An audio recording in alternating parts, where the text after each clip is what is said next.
Di suatu malam yang gelap, seorang pelajar bernama Hamada sedang berlari menyelamatkan dirinya.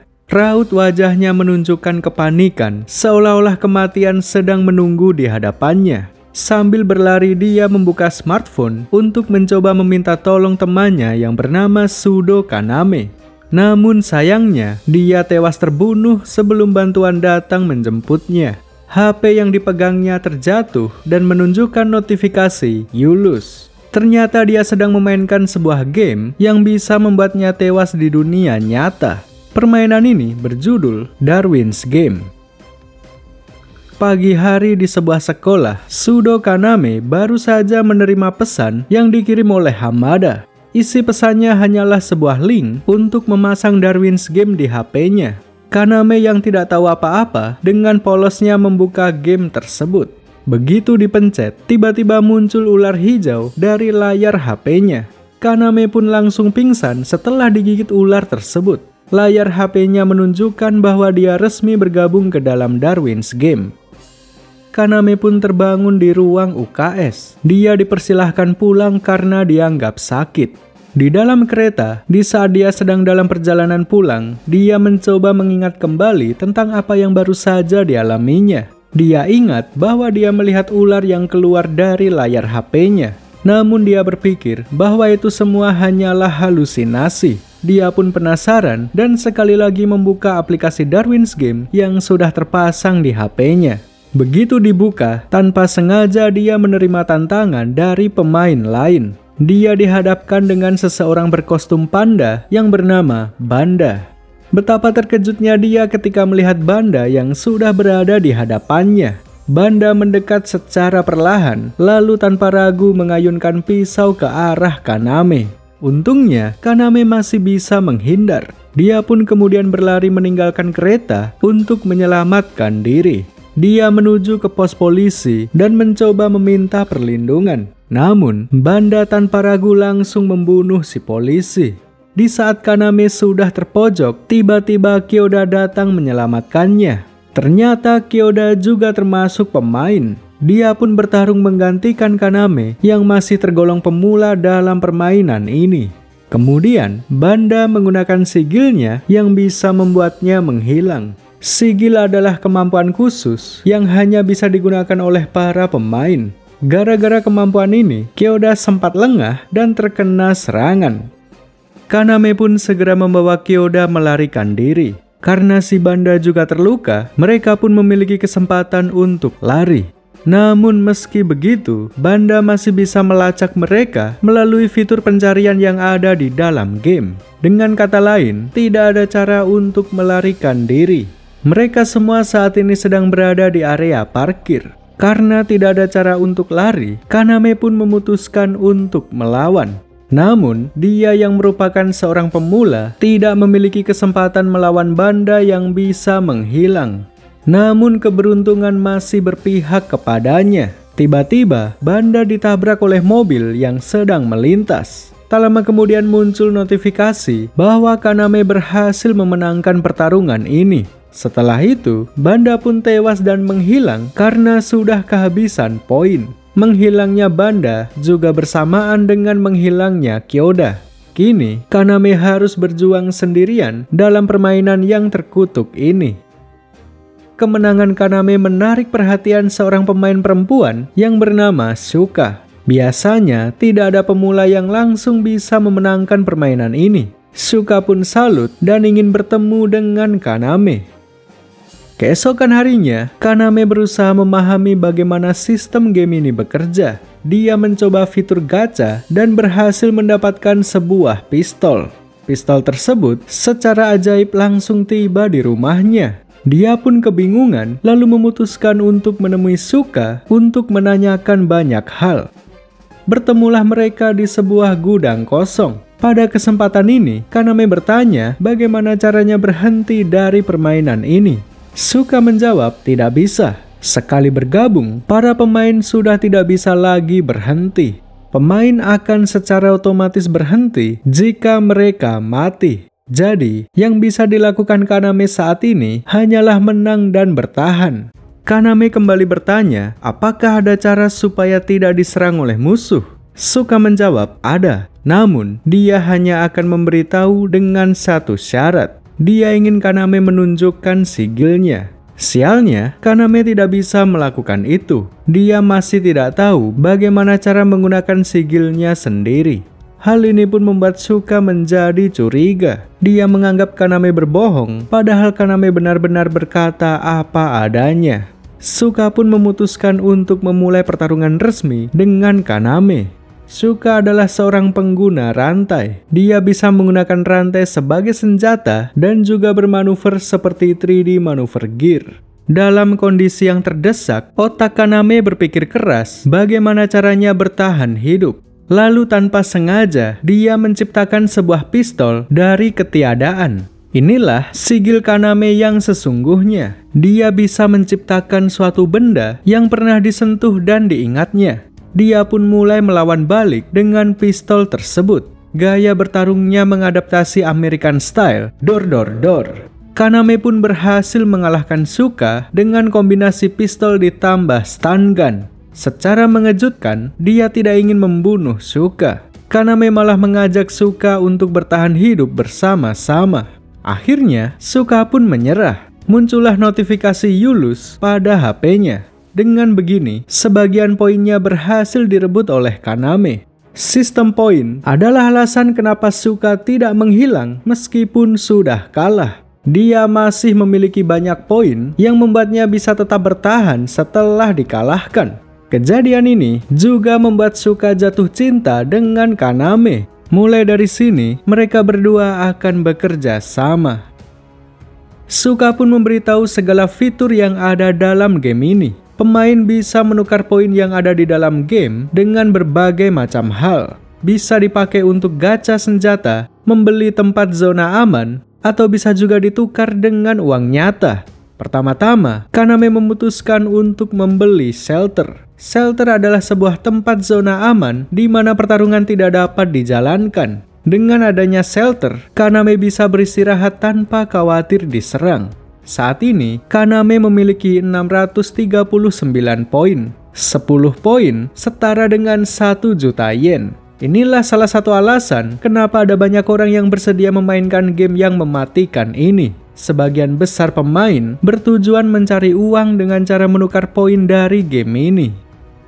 Keesokan harinya, muncul notifikasi bahwa akan diadakan event perburuan harta karun. Total ada 300 orang pemain yang mengikuti event ini. Tentunya, mustahil event ini menjadi acara damai dan tenang. Kemungkinan besar akan terjadi battle royale untuk memperebutkan harta karun.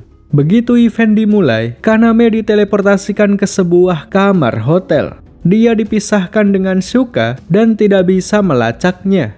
Fitur pencarian pemain untuk sementara dinonaktifkan dalam event ini. Mereka hanya bisa menggunakan kamera dimensional yang hanya memperlihatkan titik lokasi harta karun berada. Harta karun tersebut berupa cincin yang jika dipakai akan berfungsi sebagai pelacak. Beberapa pemain berada di lokasi yang sama dengan Kaname. Lalu secara tiba-tiba dia diserang oleh orang bertopeng yang membawa mesin gun. Kaname pun berusaha lari. Namun, semua pintu keluar sudah tertutup oleh akar pohon. Akar pohon itu adalah sigil dari seorang pemain yang dikenal dengan nama Tukang Bunga. Dia bersembunyi di suatu ruangan sambil mengendalikan pohon-pohon dari jarak jauh. Dia juga bisa mengendalikan orang lain yang dililit oleh pohonnya. Dengan kekuatan tersebut, dengan mudahnya dia menguasai seluruh hotel. Beruntung Kaname dipertemukan dengan seorang pemain yang bersahabat bernama Rain. Dia mengajak Kaname bekerja sama agar bisa bertahan di hotel ini. Untuk bisa lolos, mereka harus mengalahkan si tukang bunga terlebih dahulu. Dimulailah misi pencarian lokasi, tempat di mana si tukang bunga bersembunyi. Pertama-tama, Kaname menghancurkan kamera CCTV yang tersebar di seluruh hotel. Dengan begitu, si tukang bunga akan kesulitan melacaknya. Kemudian Ren keluar untuk mengalihkan perhatian anak buah si tukang bunga. Sigilnya memungkinkannya untuk melihat masa depan. Dengan kekuatan tersebut, dia bisa menghindari peluru yang ditembakkan ke arahnya. Di saat yang sama, Kaname langsung menuju ke ruang keamanan tempat si tukang bunga bersembunyi. Si tukang bunga pun akhirnya keluar dari persembunyiannya untuk menghadapi Kaname secara langsung. Dia menyelimuti dirinya dengan pohon hingga menjadi armor yang melindungi seluruh tubuhnya. Granat dan mesin gun sama sekali tidak berpengaruh terhadapnya. Kaname pun terpojok, lalu terpikirkan sebuah ide yang brilian. Jika peluru biasa tidak bisa menembus armor, maka yang perlu dia lakukan adalah menciptakan peluru yang lebih kuat. Pertahanan si tukang bunga benar-benar tertembus oleh rentetan tembakan Kaname. Pada akhirnya, pertarungan ini dimenangkan oleh Kaname. Seperti biasa, dia tidak mau membunuh lawannya. Dia mengajak si tukang bunga untuk bekerja sama untuk menyelesaikan event ini. Selain si tukang bunga, Kaname juga mengajak si orang bertopeng untuk bergabung. Dia pun setuju, lalu mereka pun saling memperkenalkan diri. Si tukang bunga bernama Hiragi, si orang bertopeng bernama Ryuji. Kini tim Kaname menjadi semakin kuat. Mereka pun menyusun strategi untuk mengalahkan kelompok terkuat, yaitu Clan 8. Clan 8 terkenal sebagai kelompok yang paling biadab dalam game ini. Mereka tidak ragu membunuh semua orang demi kepentingan mereka sendiri. Sang pemimpin yang bernama Wang bahkan sudah membantai orang-orang biasa yang bukan termasuk pemain. Perlu diingat, semua ini terjadi di dunia nyata, bukan isekai atau dunia fantasi. Jadi, orang-orang biasa yang bukan pemain bisa saja menjadi korban. Wang bahkan sudah membantai kelompok Yakuza dan berhasil menguasai daerah Shibuya. Kelompok Yakuza yang terkenal kuat pun tidak bisa melawan kekuatan sigil dari pemain Darwin's Game. Sementara itu, Suka yang berada di tempat lain sedang bertarung menghadapi seorang pemain yang memiliki kemampuan mengendalikan air. Dia pun berhasil dikalahkan dan kini sedang tenggelam tidak berdaya. Untungnya, dia sempat mengirim pesan kepada Kaname untuk menyelamatkannya. Menanggapi pesan itu, Kaname bersama Ryuji segera bergegas menuju ke lokasi Suka. Mereka berdua pun membagi tugas. Kaname akan menyelamatkan Suka, sementara Ryuji akan menghadapi si pengguna air. Ryuji pun membeku dan tidak berdaya melawan sigil si pengguna air. Lalu, terjadi sesuatu yang tidak terduga. Si pengguna air ternyata adalah dua bersaudara yang berada di dalam satu tubuh. Satu bernama Sui dan satu lagi bernama Sota. Sui adalah orang baik yang tidak mau membunuh satu orang pun. Sementara Sota adalah orang yang rela melakukan apapun demi bertahan hidup.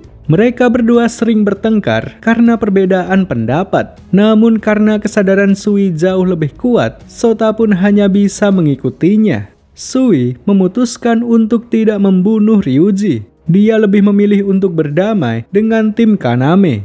Kaname sebagai pemimpin akhirnya memutuskan untuk merekrut Sui ke dalam timnya. Kini, tim mereka menjadi semakin kuat dengan tambahan kekuatan air dan juga es.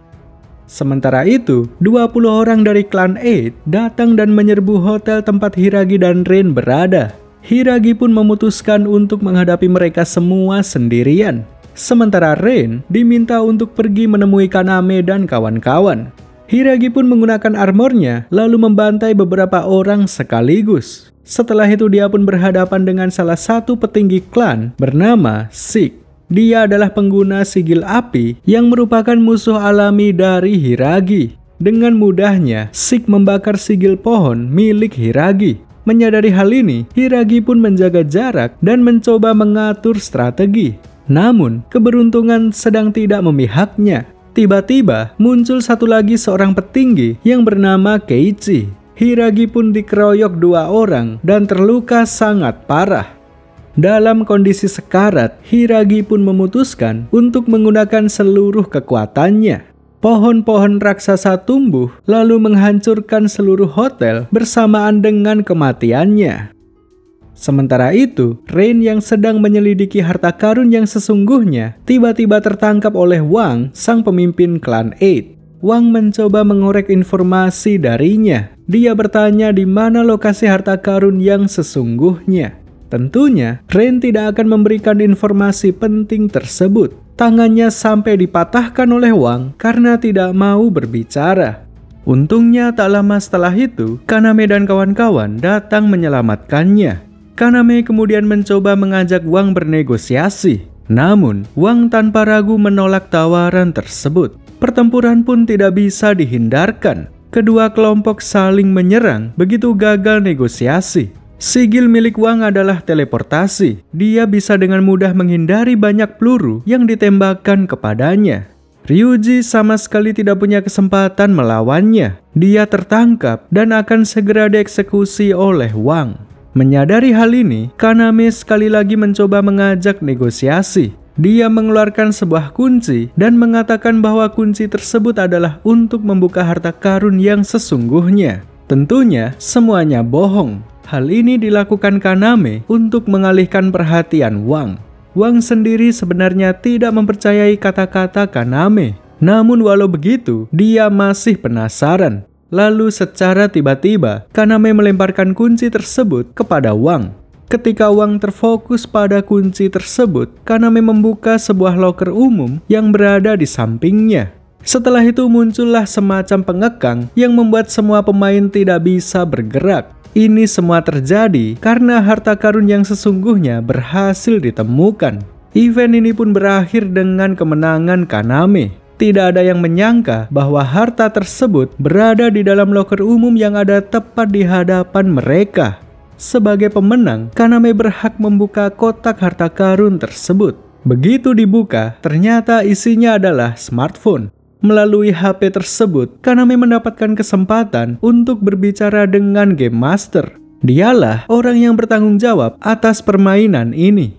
Game Master mengatakan bahwa Kaname mendapatkan hadiah spesial yang berupa hak istimewa. Dia diperbolehkan meminta sesuatu kepada Game Master sebagai imbalan atas kemenangannya. Secara spontan, Kaname meminta untuk berhenti dari game ini. Namun sayangnya, Game Master tidak bisa mengabulkannya. Dia pun memberitahukan bahwa ada dua cara untuk berhenti dari game ini. Pertama, menamatkan Darwin's Game. Kedua, membunuh Game Master. Setelah mendengar penjelasan tersebut, Kaname pun menerima kenyataan bahwa dia terjebak selamanya dalam game ini. Dia pun meminta sebuah hak istimewa yang disebut dengan High Roller. High Roller adalah istilah dalam perjudian yang merujuk pada seseorang yang mempertaruhkan semuanya. Dengan keistimewaan ini, Kaname bebas memaksa lawannya untuk mempertaruhkan seluruh poin yang dimiliki. 2 bulan telah berlalu semenjak event selesai.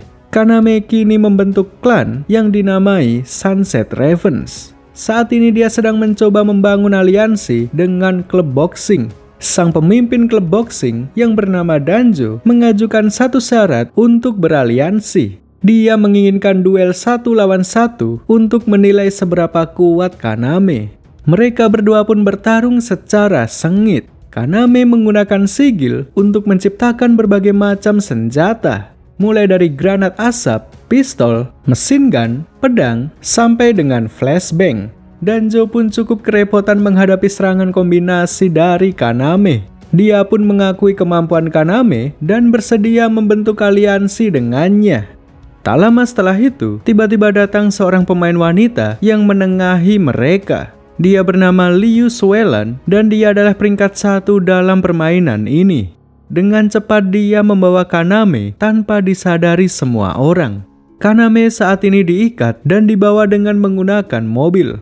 Dia mencoba bertanya apa yang diinginkan Suelan. Suelan mengatakan bahwa dia mengakui kemampuan Kaname dan menginginkannya untuk menjadi pasangannya. Dia menginginkan keturunan agar keluarganya beregenerasi. Kaname pun terkejut mendengar lamaran yang sangat aneh ini. Dia kemudian menantang Suelan untuk kabur dari kejaran Sunset Ravens tanpa membunuh satu orang pun. Jika Suelan mampu melakukannya, maka Kaname akan bersedia menjadi pasangannya. Tibalah pertarungan tanpa membunuh antara Suelan melawan Sunset Ravens. Mereka semua bekerja sama untuk menghentikan mobil milik Suelan. Suka berusaha mengalihkan perhatian Suelan yang membuat Sota memiliki kesempatan untuk membekukan ban mobilnya. Pada akhirnya, Sunset Raven berhasil memenangkan pertarungan ini. Setelah gagal merayu Kaname, Suelan pun memutuskan untuk bergabung ke dalam Sunset Ravens. Klan yang dipimpin Kaname ini semakin bertambah kuat dengan hadirnya pemain ranking 1.